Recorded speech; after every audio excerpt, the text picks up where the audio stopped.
Salam, kami dari kelompok 6 ingin mempresentasikan hasil diskusi kami tentang agama Yahudi atau Yudaisme. Tapi sebelumnya saya akan memperkenalkan nama-nama kelompok. Yang pertama Yeni Dikase, yang kedua Yesi Manu, yang ketiga Yohana Selan, yang keempat Yunita Tadunguru, yang kelima Yutrinom Leni, dan yang keenam Yuvita Sai. Agama Yahudi atau Yudaisme. Sejak zaman Ezra, sudah ada pembacaan hukum Taurat secara umum dan penjelasan mengenai artinya, semacam pendidikan bagi orang dewasa yang dipertahankan dengan konsisten oleh sinagoge. Kanon adalah hasil pengaruh seorang Farisi dan ahli Taurat, Simon bin Satak, yang hidup sekitar tahun 75 sebelum Masehi. Menurut Talmud, ia mengeluarkan suatu peraturan bahwa semua anak harus memasuki sekolah dasar. Pendidikan memang terbatas tetapi mendasar. Sebelum seorang anak masuk sekolah, ia sudah belajar di rumah tentang Sema atau pengakuan iman Yahudi. Pendidikan Yahudi memang sempit, namun amat caksana. Sistem pendidikan Yahudi amat terpadu karena semua cabang pengetahuan Yahudi selalu dikaitkan dengan teologi. Hukum adalah inti kurikulum. Dengan jatuhnya kerajaan Yahudi, maka Helenisme menyusup ke dalam Yudaisme waktu di pengasingan atau diaspora.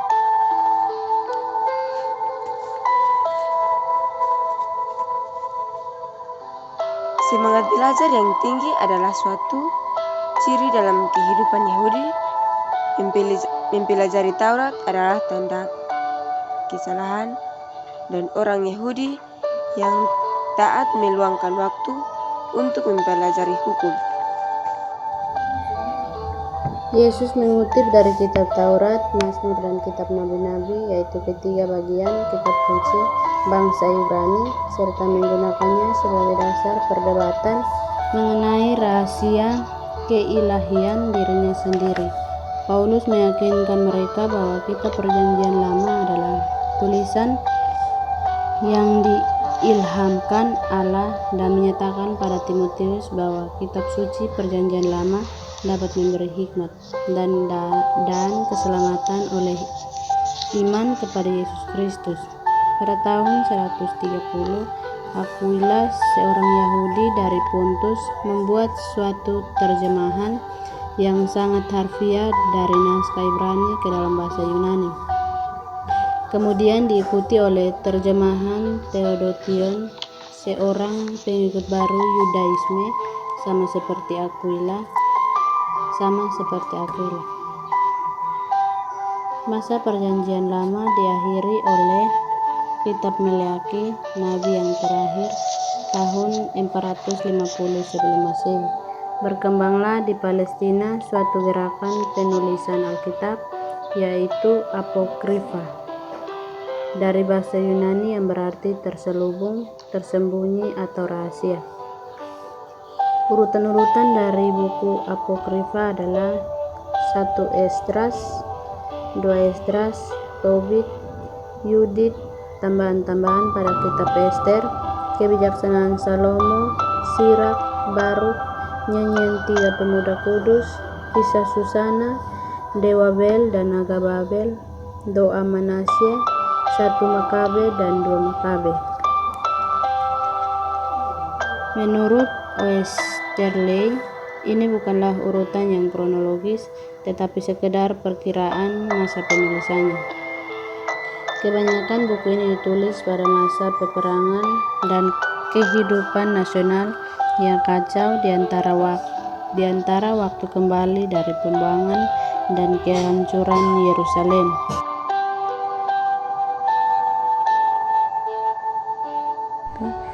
Kebijakan Salomo dan Sirak itu suatu risalat dan sedikit banyak menyerupai kitab Amsal dan juga nyanyian kudus dan doa dan pengabdian terhadap Tuhan dan pengharapan akan janji-janjinya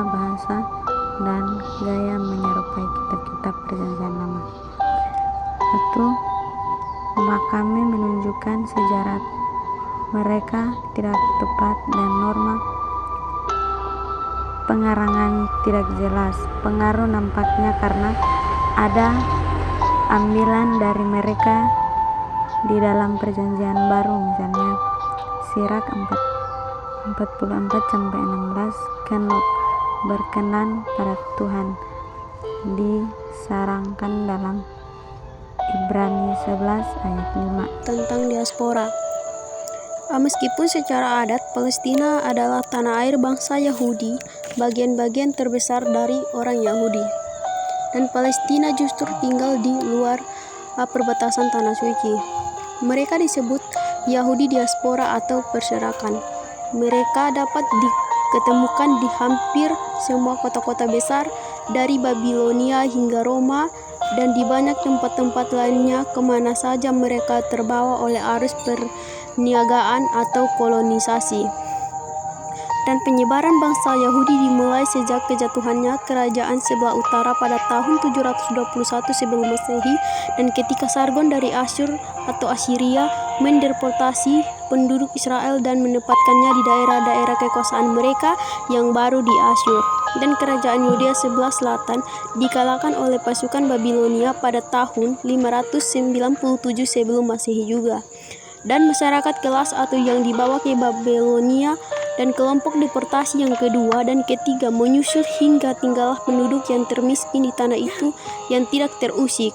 Meskipun ada beberapa ribu orang yang kembali dari pembuangan dalam masa restorasi di bawah pimpinan Esra dan Nehemia, banyak yang memilih untuk tetap tinggal di tanah itu pembuangan yang di mana mereka sudah mempunyai kehidupan yang mapan dan yang sudah mulai berkembang. Di dalam negara Romawi, tempat pemukiman orang Yahudi bertambah dengan cepat. Budak-budak yang dibawa Pompilius dari Palestina ke Roma pada akhirnya dibebaskan dan menetap di pesisir Danau Tiber di dekat pelabuhannya. Dan pada tahun 4 sebelum Masehi, ada sekitar 8.000 orang dari mereka di kota itu. Di bawah pemerintahan Julius Caesar dan Augustus mereka diberi hak hukum, dan di beberapa kota seperti di Korintus mereka dibebaskan dari wajib militer dan tidak diadili dalam pengadilan-pengadilan kafir. Dalam Yahudi diaspora ada dua kelompok yang berbeda-beda golongan, yaitu Hebrais dan golongan Helenis. Yang pertama, golongan Hebrais. Golongan Hebrais atau Ibrani disebut-sebut oleh Paulus yang merupakan salah seorang dari mereka. Ia berkata bahwa ia disunat pada hari ke-8 dari bangsa Israel, dari suku Benyamin, orang Ibrani asli, tentang pendirian terhadap hukum Taurat orang Farisi. Orang Ibrani adalah orang Yahudi yang bukan hanya memegang teguh keyakinan religius Yudaisme, tetapi juga penggunaan bahasa Ibrani atau bahasa Aram, serta adat istiadat Ibrani.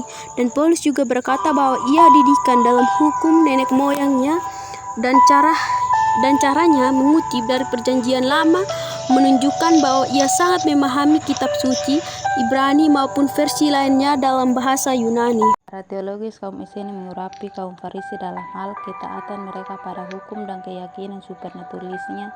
Mereka mengajarkan bahwa jiwa manusia tidak dapat disentuh dan tidak mati, tetapi terbelenggu dalam tubuh yang fana. Pada waktu kematian, orang yang baik akan berpindah ke suatu negeri yang penuh sinar matahari dan berangin sejuk, sedang jiwa-jiwa orang jahat dikirim ke suatu tempat yang gelap, penuh badai dan siksaan yang tidak pernah berakhir.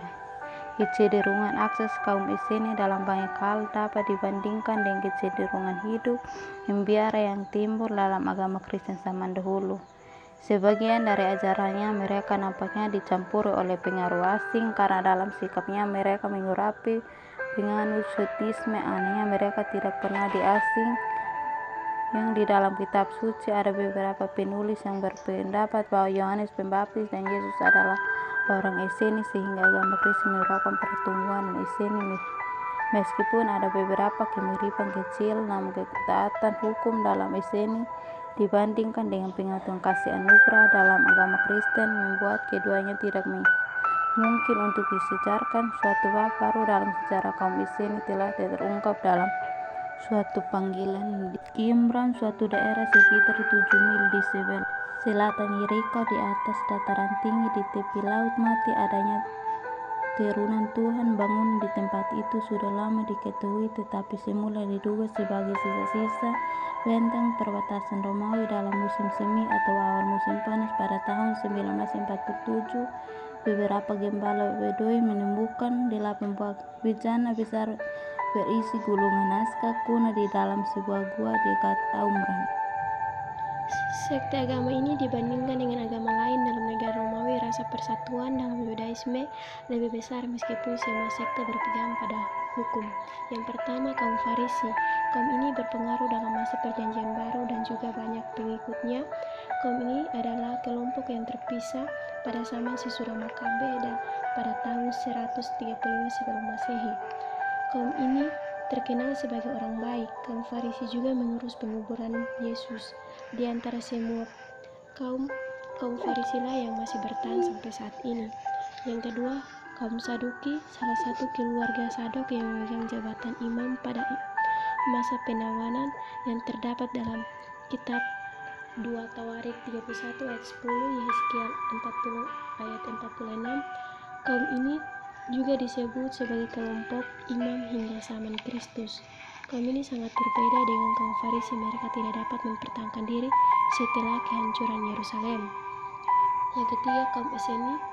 Kaum ini tidak sama seperti kaum Saduki dan kaum Farisi. Mereka merupakan persekutuan hidup, membiara atau askese yang bersedia mematuhi segala peraturan dan juga menjalankan upacara penerimaan anggota baru. Kaum ini juga harta benda adalah milik bersama. Mereka juga memenuhi kebutuhan sendiri dengan melakukan pekerjaan tangan. Makan makanan yang sederhana, tingkah laku pun mereka juga sederhana dan tenang.